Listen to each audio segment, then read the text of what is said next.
Hey guys, today we're reviewing the Byrd Meadowlark. Now as you know, the Byrd line is the Chinese-made budget line for Spyderco, and they've been around and doing some good stuff for quite a few years. In fact, the Byrd Caracara 2 was one of the earlier knives I reviewed on this channel. It's actually one of the first knives. I've had it for probably 6 or 7 years. It's been around a long time. Byrd typically puts their knives out in that $20 to $30 price range. They are doing some newer knives now in that Carpenter BD1 steel that are in that $40 price range, but typically you're talking that $20 to $30 range. They're often very similar to the Spyderco,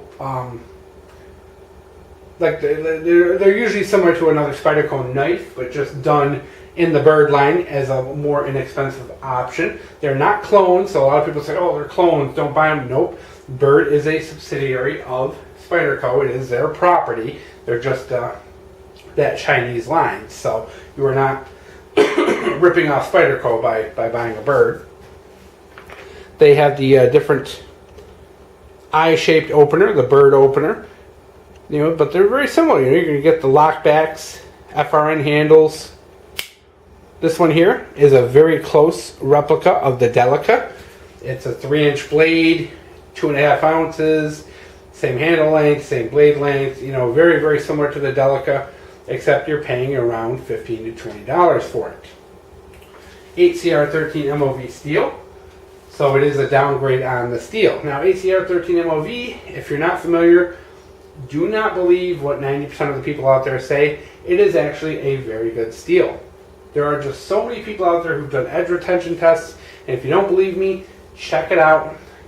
8CR13 MOV outperforms OS 8. It outperforms many of these steels we've been using for years at a cheaper price. It really is a good steel for the money. It does perform better than OS 8. It is a fact. You can go and watch literally 100 videos of people proving it.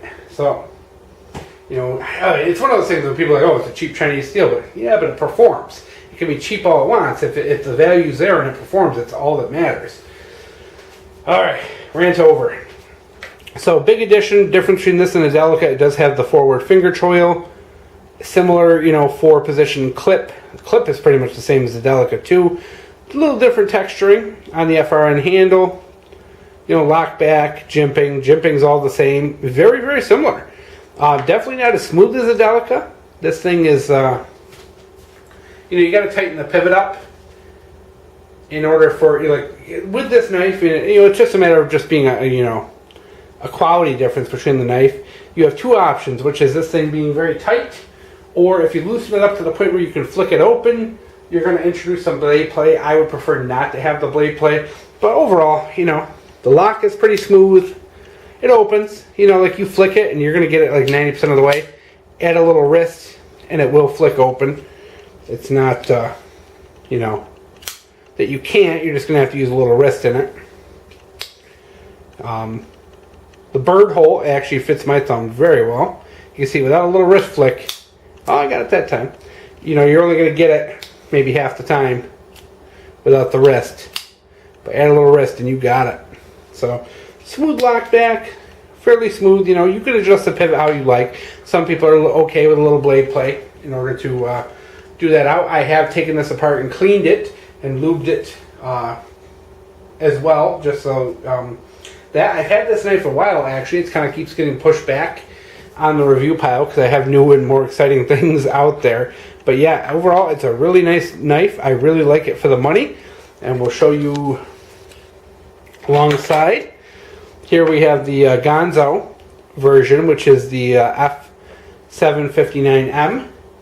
And here's my Delica Wharncliffe. You can see the Wharncliffe is a hair bigger, but overall, not bad. We'll open these all up real quick so you can kind of see them laid out.